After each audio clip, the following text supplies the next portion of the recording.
Welcome to episode 16 of Cliffhangers and Page Turners. This is the show where we basically get together like our own little book club and really unpack some amazing stories. That's right. So let me ask you this. Have you ever chased a dream, like so hard, that the line between what's real and what's just this, magnificent illusion starts to get blurry? You know, what happens when that drive for success, or maybe love, just slams into the real world? Yeah, the messy reality. Exactly. Well, today we're heading into F. Scott Fitzgerald's classic, The Great Gatsby. I mean, for so many of us, this book is just huge, right? A real cornerstone of American literature. Oh, but definitely. And we're really excited to walk you through its unforgettable characters and that glittering but ultimately pretty fragile world Fitzgerald created. Yeah, our goal today is really to explore that whole intricate social scene, and the psychological stuff Fitzgerald digs into, especially right at the beginning. Okay. We'll look at how those first impressions can be, well, totally deceiving, and that pull, that magnetic allure of just tons of money. Right. And of course, that desperate, almost fragile chase for the dream in the roaring 20s. Think of this chat as like your guide to getting a quick, deep handle on the complex world he built. Absolutely. And we'll start with our narrator, Nick Carraway. He's pretty interesting. He kicks things off with this piece of advice from his dad. Yeah. Advice he tries to follow, but also maybe kind of breaks. Yeah, definitely breaks. Then we'll get into that stark contrast, the two different worlds on Long Island. And of course, our first glimpse of the man himself, the mysterious Gatsby. So yeah, let's dive in with Nick. Okay, so the story kicks off with Nick Carraway, our narrator. He's watchful, maybe a bit conflicted, and right away he gives us this advice from his father. Yeah, that famous line. Whenever you feel like criticizing anyone, his father told him, just remember that all the people in this world haven't had the advantages that you've had. Sounds pretty noble, right? Sets him up as impartial. It does. Nick says it's why he's inclined to reserve all judgments. But then, almost immediately, Fitzgerald throws this curveball at us, this paradox. What is it? Well, it's fascinating, isn't it? Because Nick says he reserves judgment, but then, like in the next breath, he tells us Gatsby was exempt from my reaction. Okay. Gatsby, who represented everything for which I have an unaffected scorn. So boom. Right there, from the get-go, you see Nick isn't truly objective. Right. Wants to be, maybe, but his feelings about Gatsby, they're already strong. It sets up this tension in how he tells the story, something you always have to keep in mind. That's such a key point. And Nick's own background, that complicates things too, doesn't it? He's from the Midwest, Yale grad, good family, but then restless after the war. How does that mix shape his move east? Oh, it's huge. He feels the Midwest is like the ragged edge of the universe after the war. Sure. So he heads east to New York, gets into the bond business. Oh. He wants to become the well-rounded man. But this whole move, Midwest to East, it's such a classic American thing, right? Seeking opportunity, trying to reinvent your... Exactly. It's not just moving house. It's a bigger psychological journey. It kind of makes you think, about your own background, how your early experiences shaped you or pushed you onto unexpected paths, just like Nick. And when Nick gets there, Fitzgerald immediately uses the geography of Long Island, almost like a character itself. Nick lands in West Egg, the less fashionable one, he calls it. Right, next door to Gatsby. His house is modest, an eyesore even, compared to what's around. But across the bay is East Egg, with its white palaces. That's the old money territory. The established wealth. And this perfectly sets the scene for Tom and Daisy Buchanan, who absolutely embody that East Egg world. Yeah, Tom and Daisy. Let's start with Tom. Fitzgerald paints him as this sturdy, straw-haired man of 30. He's got a supercilious manner, arrogant eyes. You can almost picture him. Totally. And a cruel body from his football days at Yale, just dripping with inherited wealth, even back in college. Always insulated by money. And he doesn't waste any time showing his, well, frankly, disturbing views. He starts going off about this book, The Rise of the Colored Empires. Oh. Insisting that Nordics are the dominant race, and it's all scientific stuff. What's Fitzgerald telling us with that outburst, especially from someone like Tom? Well, it immediately flags these huge themes, right? Class, race, the moral decay simmering under the surface in the post-war era. Yeah. Tom's casual racism, his belief in that stuff, it's tied directly to his old money entitlement. It feels like foreshadowing, doesn't it? Yeah. Hinting at that careless people thing Nick talks about later. Absolutely, that lack of empathy. Exactly. Wealth lets him get away with it, basically. It's a really unsettling look at what's hiding behind the fancy facade. And then there's Daisy, Nick's second cousin.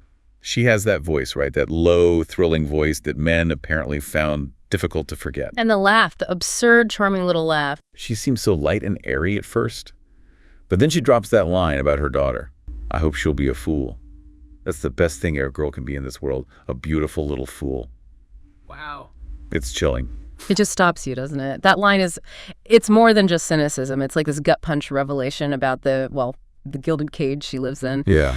It suggests that even with all that privilege, especially for women back then, real awareness just brings pain. Maybe being a fool is easier. Less painful anyway. Right. It shows her deep disillusionment. Maybe life with all that inherited money isn't fulfilling, you know? It's kind of a tragic counterpoint to the very dream Gatsby himself is chasing. Happiness isn't guaranteed, even at the top. And we also get a quick introduction to Jordan Baker, the golfer. Slender, seems pretty self-sufficient. Nick notices her pleasing, contemptuous expression. And he hints there's some unpleasant story about her we don't know yet. Right. And her very first word to Nick is just absolutely. When Tom's talking about staying east, it kind of sums her up, doesn't it? Detached, confident. Yeah, she's coolly observing it all. So with these characters sketched out, the scene is perfectly set for the main event, the arrival of Gatsby. So Nick's settling into West Egg, right next to this absolutely colossal mansion. And Fitzgerald just paints this incredible picture of Gatsby's parties. Oh, they're legendary. Men and girls came and went like moths, drawn to the lights, the champagne and stars. The Rolls Royce is like a bus, caterers arriving constantly. It sounds nonstop. It does, but what's really interesting is how these parties work. Like, most people aren't actually invited. Really, they just show up? Yeah, they went there. Fitzgerald says they act like they're at an amusement park, you know, just there for the show. Okay. And often, they never even meet Gatsby. It creates this weird vibe, total revelry, but also anonymous. Like, everyone's enjoying the spectacle, but there's no real connection. Gatsby's like this unseen force behind it all. But Nick does get an actual invitation, right? Yeah. Which is kind of unusual. Exactly. And when he goes, he's looking around for his host, hearing all these wild rumors. Yeah, what were they? He killed a man. Oh. A German spy. All sorts of things. And then, brilliantly, Gatsby just introduces himself. No fanfare, just appears. And what's Nick's first impression? The core of Gatsby. Fitzgerald really nails it here. He highlights Gatsby's extraordinary gift for hope, a romantic readiness Nick says he's never seen in anyone else. Oh, pick up. And his smile. Nick describes this rare smile that gives eternal reassurance, like it understands you, believes in you. It's incredibly captivating.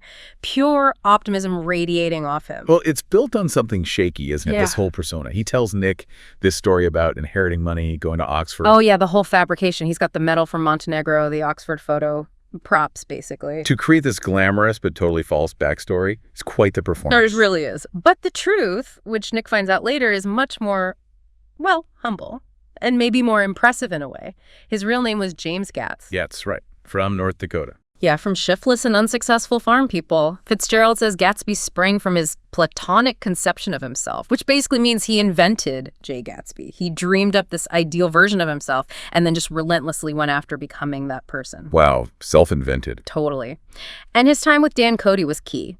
Fitzgerald calls Cody a pioneer debauchee.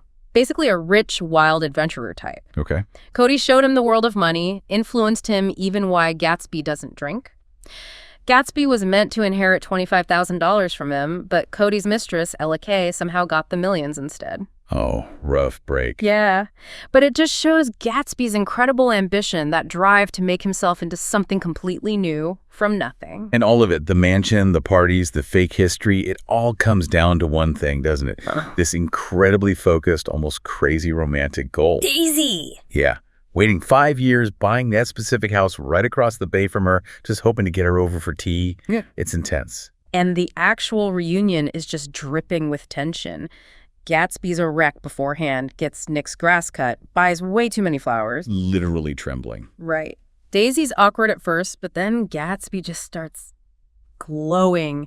And that tour of the house, especially the scene with the shirts. Oh, the shirt scene? Yeah. Where Daisy cries? Yeah, over his beautiful shirts. It's such a strange, powerful moment. And suddenly that green light across the water, the symbol of his longing, it just becomes a green light again. The dream is right there, tangible, and the symbol loses its magic. It's not distant anymore. But Fitzgerald doesn't let us stay in that glittering world for long. He yanks us into this completely different setting, the Valley of Ashes. Such a stark contrast. This bleak industrial wasteland. A fantastic farm where ashes grow like wheat. Yeah. And overlooking it all, those giant fading eyes on the billboard. The eyes of Dr. T.J. Eckelberg, like God watching over this desolation. Exactly. And here we meet George Wilson, the garage owner. Fitzgerald calls him spiritless. Yeah, beaten down by the place. And his wife, Myrtle. She's the opposite described as full of life, sensuous. And she's Tom Buchanan's mistress. And this is where you really see the harsh class differences, right? And the desperate yearning to climb out. Myrtle buying things, the puppy, the magazines, that fancy furniture that doesn't quite fit her apartment. Trying to buy into a different life. Exactly. And her bitterness towards George is so clear. She admits she married him thinking he was a gentleman, but then found out he had to borrow a suit for their wedding. Oof. That says it all. It really does. It shows her own illusions, how easily she was fooled, and how trapped she feels now. It's tragic, really. All these simmering tensions just explode later at the Plaza Hotel scene. It's boiling hot. Daisy's being openly affectionate with Gatsby. And Tom just loses it. Yeah, his reaction is furious. That whole argument about whether Gatsby really went to Oxford, it's just the warm-up act, isn't it? Yeah, that's when Tom plays his ace. He's full of this righteous old money anger, and he just lays into Gatsby. How? What does he reveal? He calls him out as a bootlegger. Says he made his money selling illegal alcohol through drugstores, connects him to Meyer Wolfsheim. The guy who fixed the World Series? That's the one. Tom exposes the dirty source of Gatsby's fortune. And it really makes you think, doesn't it? What is Fitzgerald saying about money here? Old money versus new money. Is one morally better than the other, or is all great wealth somehow tainted? It's a huge question. And the fallout from that confrontation is just devastating. Daisy gets caught in the middle. She can't bring herself to say she never loved Tom. She tells Gatsby. I did love him once, but I loved you too. Yeah. It breaks Gatsby's illusion.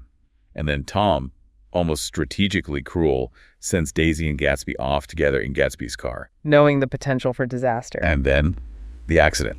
Myrtle runs out, and Daisy, who's driving Gatsby's yellow car, hits and kills her. Just horrific. And the aftermath is immediate and chilling. Tom instantly points the finger at Gatsby, cementing him as the villain in George Wilson's eyes. And poor Wilson. Finding that dog leash, Tom bought Myrtle, believing those Eckelberg eyes are God watching. Yeah, his grief turns into this righteous, misguided fury.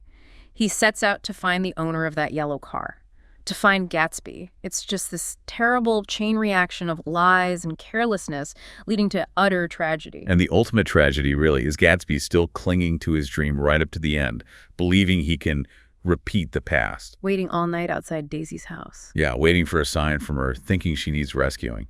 While inside, Nick sees her and Tom conspiring together, slipping back into their easy, careless intimacy. It's heartbreaking. His whole dream was based on a version of Daisy and a version of the past that just didn't exist anymore, or maybe never did. And that delusion costs him everything. And the hollowness of it all really hits home at the funeral, doesn't it? Oh, absolutely. Daisy and Tom vanished, just disappeared back into their money. And Meyer Wolfsheim, Gatsby's business associate, he won't even come. Nope.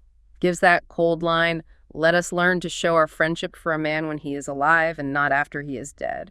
Brutal. Even Cliff Springer, the guy who basically lived at Gatsby's house. The boarder. Yeah, he calls Nick, but not about the funeral. He wants his tennis shoes back. Unbelievable.